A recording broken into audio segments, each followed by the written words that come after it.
Papa Productions. Yeah. Impostor.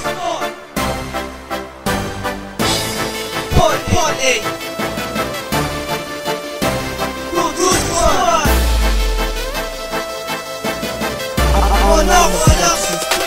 Tigil-tigilan mo na paggawa ng mga kantang hindi tuwid at puro balik o hindi sapat ang iyong kakayahan ng katapat isang sapak lang. Pinaghirapan mong isang kanta sa aking bagsak yan. Alam mo naman, pag general ang iyong narinig, ang iba makita lang pangil ko nanginginig. Sa sobrang kaba, nagpapawest ang singit nila. Impostor, hindi kita kaya. Ang sabi nila, wala pa akong corona, hindi pa ako ang hari. Pero patao ben gawang papag malayong mangyayari. Puro ang pangalang matagal ko nang iniingatan. Ng pagtira nyo sa amin matagal lang inasahan. Sa paglikha ko ng salita, ginagawa ko mag-isa sa mga kalaban ko ngayon. Ito ang aking banta, kaya ikanta nyo na ang mga sinasabing malupit. At ito ang pamilya ko, wala na makakigit. Masyado nang lumalaki ang ulo, dapat ang putulan. At kahit sa'kin makipagpuno, di kita uurungan. At wala kahit sino makakapigil sa pag-angat. Dahil patuloy kami sa paglikha ng aming naisulat. Isang pamilya lang to pre,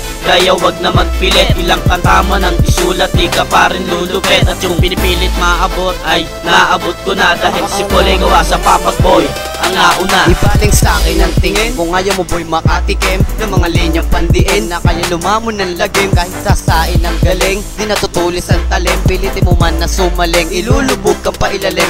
Yan na matatamo ninyo kapag hinamon ng tulad ko. Which is one, di mo may gawang papag ang tulad ko. Akala mo boy sikat ka na, at pili mo boy bigating ka na. Hindi mo lamang napapansin ang ulo mo boy sasabog na sa papugian. Pasosyalan, sige ikaw ngayon ang bida. Ngunit sa labanan natin na to, ako ang tatawagin bida.